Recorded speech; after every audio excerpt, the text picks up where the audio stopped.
بسم الله الرحمن الرحيم. الحمد لله رب العالمين، الصلاة والسلام على رسول الله صلى الله عليه وسلم، وبعد. سفينة النجاة في فقه الشافعية على مذهب الشافعي. سفينة النجاة كتاب በሻፊዒያ መዝሀብ ላይ ለጀማሪዎች የተዘጋጀ ይሆናል። ባለፈው ትምህርታችን ላይ ስለ አጠቃላይ ስለ ጀናዛ ስለ ሞተ ሰው አህካም ያየን ነበር። የሞተ ሰው አህካም ስለ ትጥበቱ ወንድም ሆነ ሴት እንዴት ይታጠባል፣ ስለ አከፋፈናቸው ወንድም ሆነ ሴት እንዴት ይከፈናል፣ በምን ያህል ጨርቅ ይከፈናል፣ እንዲሁም ደግሞ ስለ ሶላት አሰጋገዳቸውም ደግሞ አይተናል። ዛሬው ዕለት ከሶላት በኋላ እንግዲህ ወደ ደፍን ነው የሚሄደው። ሟች አካልን ወደ መቅበር ነው። ሙአሊፉ ረህመቱላሂ ዐለይሂ ምን ይላሉ? ፈስሉን ለይነው الدفن ሟች አካልን ስለ መቅበርና ወማ ይዝከሩ معه ከመቅበር ጋር ተያይዞ የሚነሱ ነገሮች ይላል። አቀሉ الدفن የመድፈን ወይም የቀብር አነስተኛው መጠን ወይም ዝቅተኛው ሟች አካልን የመድፈን መጠኑ حفرቱን ጉድጓድ ነች፣ ተክቱሙ የሚሸፍን የሆነ ሰወር የሚያደርግ የሆነ ራኢሐተሁ የሟች አካልን ሽታውን ሰወር የሚያደርግ የሆነ ማለት ነው። ሽታው ሌሎችን አዛ ከማድረግ ሰወር የሚያደርገው የሆነ እንዲሁ ደግሞ ወተሕሩሱሁ የምትጠብቀው የሆነ ሚነ ሲባዒ ግለሰቡን በአውሬ ከመበላት ሊጠብቀው የሚችል የጉድጓድ መጠን ቆፈር ማድረግ ብቻ ነው። ሲባዕ ሲባል እንደ አውጪ፣ ጅብ የመሳሰሉ ነገር ሊበላው በማይችል መጠን ይዛን ያህል መጠን ቆፈር አድርጎ ጀናዛውን ማስገባት ሲሆን ወአክመሉሁ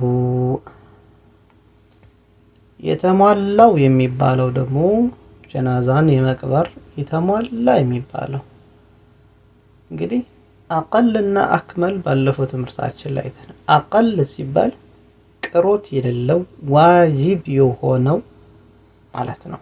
አክመል ከተባለ ደግሞ እንደው እንዲህ ቢጨመርለት የተሻለ ነው፣ ሱናው ማለት ነው። አክመል የሚባለው ደግሞ የጉድጓድ መጠን መቆፈር ያለበት ቃመቱን ማለት የአንድ የመካከለኛ ሰው ቁመት ቆሞ የሚቆመውን ያክልና ወበስጠቱን እንዲሁም ተኝቶ የሚዘረጋውን ያክል ቨርቲካሊ ከላይ እንደዚህ ቆሞ ይዛን ሰው ያክል ይቆፈራል። ተኝቶ ደግሞ የሚያዘረጋውን ያክል ይቆፈራል። አክመል የተሟላው የሚባለው የጉድጓድ ቁፋሮ ያ ነው። የአንድ ሰው ቁመት ቆሞና እንዲሁም ደግሞ ተኝቶ የሚያዘረጋውን ያክል መቆፈር አለበት። መካከለኛ ሰው ረጅም ሳይሆን መካከለኛ የሚባለው ሰው ይዛን ያክል እንግዲህ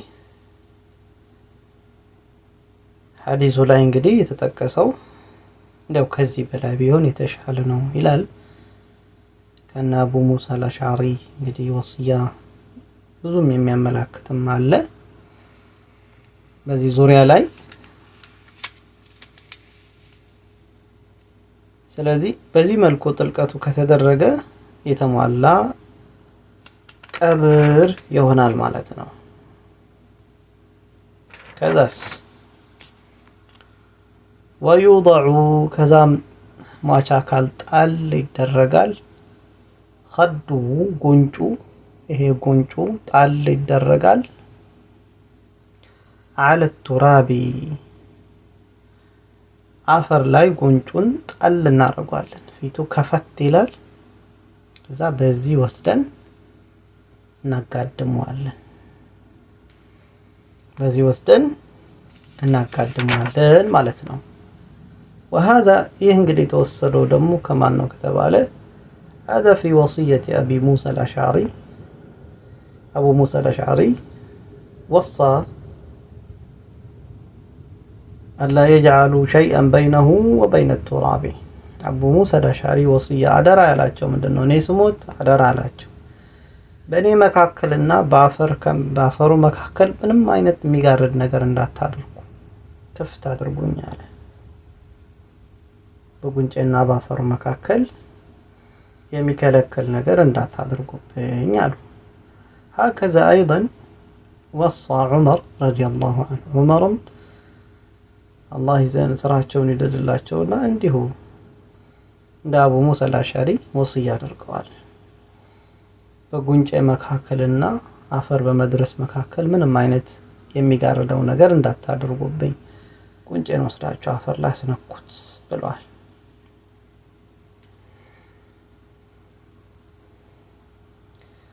እሺ ይሄስ አባባል ይሄም አባባል ቢሆን ተብሏል የፉቃሃዎች ሻፊዒ አባባል ስለሆነ አሁንም ቢሆን ሰነዱን ማየት ያስፈልጋል የሚል ቀውል ይመጣል ማለት ነው። ስለዚህ ወዩضዑ ጣል ይደረጋል ኸዱሁ የሟች አካል ጉንጩ አለ ቱራቢ አፈር ላይ ጣል ይደረጋል። ከዛስ ወየጂቡ ግዴታ ይሆናል ማለት ነው። ዋጅብ ይሆናል ተውጂሁሁ ሟች አካልን እናቅጣጫዋለን። ኢለል ቂብለቲ ስናስቀምጠው ቀብር ላይ ስንጣል ስናረገው ኢለል ቂብለቲ ወደ ቂብላ ማዞር ግዴታ ይሆናል። ሟች አካል ወደ ቂብላ ተዙሮ ነው በቀኙ እንዲስተኛ ፊት ለፊቱ ቂብላ መሆን አለበት። በዛ መልኩ ወደ ቂብላ ዞሮ ማስቀመጡ ሟች አካልን ግዴታ ነው ማለት ነው። ስለዚህ በዚህ መልኩ ቀብር ላይ ይቀመጣል ማለት ነው። ፈስሉን ለይነው ፊማ ዩጅቡ ነብሹል መይት። አሁን ደግሞ ከተቀበረ በኋላ መልሶ ለአንዳንድ አሳማኝ ሪዝን መልሶ የተቀበረውን አካል ቀብሩን ስለመክፈት የተቆፍሮ ስለማውጣት አልታጠበ ከሆነ መልሶ እንዲታጠብ ስለ ነብሽ ማለት መልሶ ስለመቆፈር ቀብሩን መልሶ ስለመቆፈር የሚናገር አህካም መልሶ እንደገና ቀብሩን መክፈት ይቻላል እንደ ኢስላም አሳማኝ ምክንያቶች ካሉ ለአርባዕ ኺሳልን ለአራት ነገሮች ምክንያቶች ምን አሉ? ዩንበሹል መይቱ የተቀበረ ሟች አካል በድጋሜ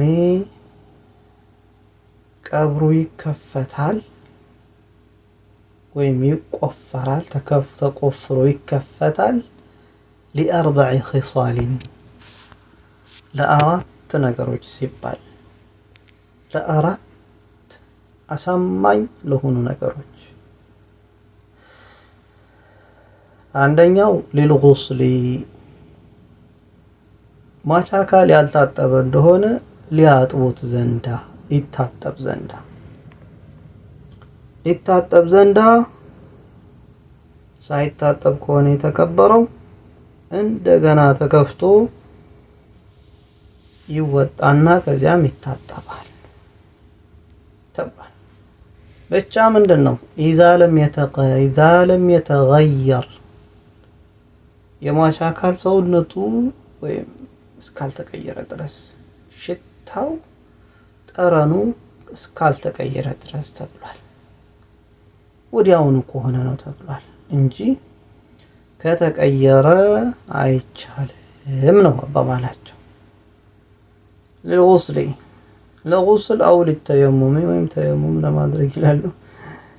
ሽታው ከተቀየረስ ጥያቄ ይመጣል። ሽታው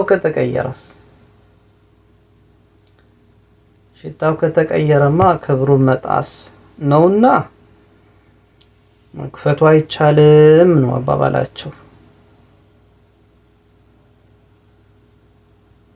እሺ ይታጠባል ለማለት አው መይት ሟች አካል ሲሞት ይታጠባል ለማለት መረጃ አለ። እሺ ጥሩ። ነገር ግን ካልታጠበ ደግሞ ሳይታጠብ ነው የገባ ከተባለ ደግሞ ተከፍቶ እንደገና ተመልሶ ይታጠብ ለማለት ግን ምንም አይነት መረጃ የለም። ከሐዲስ ምንም አይነት መረጃ የለም። ከፉቃሃው ሻፊዕያ ከነሱ ንግግር ውጪ ምንም አይነት ማስረጃ የሚባል የለም። ስለዚህ ሟች አካል ሽታው ተቀየረም አልተቀየረም መልሶ መክፈት የሚለው ነገር ብዙም አያስኬድም። يحتاج الى الدليل መረጃ ያስፈልጋል። እንደ ሻፊዕያ ግን ያው ፉቃሃዎች የሄዱበት አባባል ምንድነው? መልሶ ይከፈታል ነው።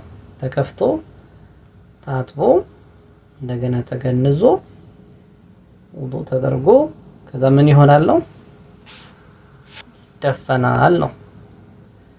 ሁለተኛ ولتوجيهه الى القبلة ሟች አካል ወደ ቂብላ ለማቅጣጨት ከሆነ ማለት መጀመሪያ ሲቀበር ወደ ሌላ አቅጣጫ ከሆነ የተቀበረው በድጋሚ ፊቱን ወይም አቅጣጫውን ወደ ቂብላ እንዲዞር ይደረጋል ነው።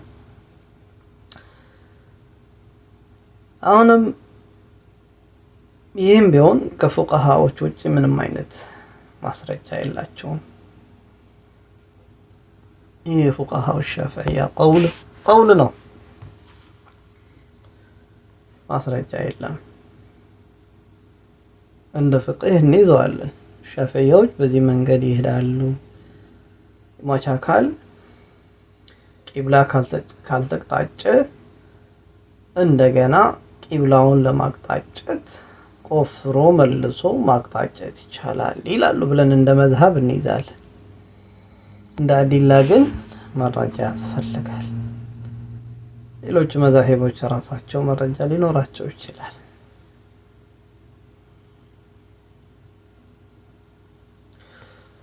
ሶስተኛው ወሊል ማሊ ለገንዘብ ሲባል ኢዛ ዱፊነ ማዐሁ ያ ገንዘብ ከሟች አካል ጋር አብሮት ከተቀበረ ከግለሰቡ ጋር በድንገት ገንዘቡም አብሮት ከተቀበረ ያንን ገንዘብ ለማውጣት ሲባል አሁንም መልሶ ይቆፈራል ይላሉ። የገባው ገንዘብ የሰው ገንዘብ ሊሆን ይችላል፣ የሰው ንብረት ሊሆን ይችላል። እንግዲህ ያ ገንዘብ ብዙም ይሁን ጥቂትም ይሁን እንግዲህ ባልተቤቱ ከፍታችሁ ስጡኝ ካለ ወይም ባይልም ያንን ገንዘብ ለማውጣት መልሶ ይቆፈራል ይላሉ። አራተኛው ወሊል መርአቲ ለሴት ልጅ ኢዛ ዱፊነ ጀኒኑሃ ኢዛ ዱፊነ የተደፈነ እንደሆነ ማለት የተቀበረ እንደሆነ ጀኒኑሃ ሴት ልጅ አብሯት የተቀበረ እንደሆነ ጀኒኑሃ ጽንሷ እርጉዝ ሴት በድንገት ከነጽንሷ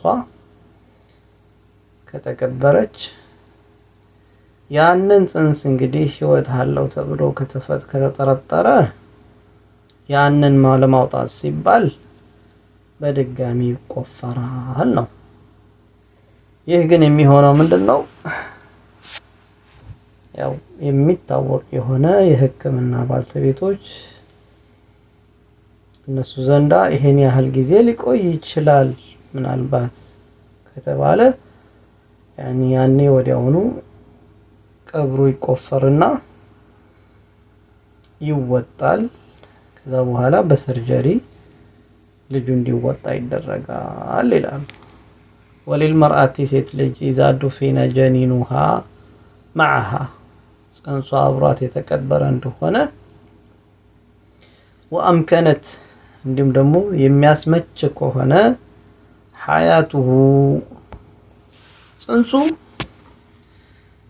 በህይወት ላይ መኖሩን ካስመቸ አለ ለማለት የሚያስጠረጥር ከሆነ ያኔ ቀብሩ መልሶ ይቆፈራል። ልጅቱ ሴትየዋ ትወጣለች። ከዛም ሆዷን ቀዶ ጽንሱን ለማውጣት ይወጣል ማለት ነው። ይሄም ቢሆን አሁንም የፉቃሃዎች አባባል ነው። የፉቃሃው ሻፊዒያ አባባል ነው። يحتاج للدليل መረጃ ያስፈልጋል። ሊቆይ ይችላል ወይስ አልችልም ነው ችግሩ። አሁን አየር በሌለበት ሁኔታ ላይ ጽንሱ መቆየት ይችላል ወይ ነው። የህክምና ባልተቤቶችስ በዚህ ዙሪያ ምን ይጠቅሳሉ? ይሄን ይመስላል። እንግዲህ ከሟች ጋር የተያያዘ ነገሮች በሙሉ እዚህ ጋር እንጨርሳለን። እንግዲህ ቀጣይ ርዕስ ያለው ስለ ጧሃራ ነው። ጧሃራ በምናደርግበት ጊዜ ያው በጧሃራ ዙሪያ የሚነሳ ይሆንን ርዕስ ነበር። እንግዲህ እዚህ ቦታ ላይ ያመጡት አልኢስቲዓነቱ የሚል ነው። መታገዝ ማለት ነው። መታገዝ ማለት በውዱእ ላይ ሊሆን ይችላል፣ ሻወር በመጠቀም ላይ ሊሆን ይችላል። በሰው መታገዝ የሚል ነው። ሙአሊፉ ግን ከኪታብ አልጀናዛ በኋላ ስለ ጧሃራ መጥቀሱ ካለው ርዕስ ጋር ሙናሰብ ነው ወይስ አይደለም? ሙናሰባነቱ እንደው የሚገጠም ነው አይደለም? በሐቂቃ ሲታይ ግን ሙናሰባው በጣም የራቀ ነው። ብዙም የማይገናኝ ሆነ ርዕስ ነው መጥቶ ቀጣይ ያስቀመጠው። እስቲ ርዕሱን እንየው። ፈስሉን ይላሉ ለይ ነው ፊ አንዋዕ ልስቲዓነቲ ወአሕካሚሃ የመታገዝ አይነቶች በሰው የመታገዝ አይነቶቹና ወአሕካሚሃ ብይኖች በሰው መታገዝ በውዱእ ላይ በሰው መታገዝ ሻወር ላይ በሰው መታገዝ ብይኖቹ ምንድነው? የሸሪዓዊ ብይን አልኢስቲዓነቱ አሉ ሙአሊፉ ረሕመቱላህ በውዱእ ላይ በሰው መታገዝ 4 ኺሳልን 4 አይነት ነው። 4 አይነቶችን ድርጊቶችን እናያለን። በዚህ ዙሪያ ላይ ያሉ 4 አይነት አህካሞችን የሸሪዓ ብይን እናያለን። የመጀመሪያው የብይን አይነት ሙባሐቱን ሙባህ ነው የሚባለው የሸሪዓዊ ብይን አይነት ሲሆን የሚፈቀደው የሆነው መታገዝ ይባላል። የምትፈቀድ የሆነች መታገዝ ማለትም መስራቱም ሆነ መታገዙ ማለትም በሰው እንዲሁም ደግሞ መተው እኩል የሆነበት የሸሪዓ ብይን ሙባህ ይባላል። መስራቱም መተውም እኩል የሆነበት የሸሪዓ ብይን ሙባህ ይባላል። ሙባህ ነው የሚል ሲሆን ሁለተኛው የሸሪዓ ብይን ደግሞ ወኺላፉል አውላ የሚባል ነው። ወኺላፉል አውላ ማለት እንግዲህ ኺላፉል አውላ ማለት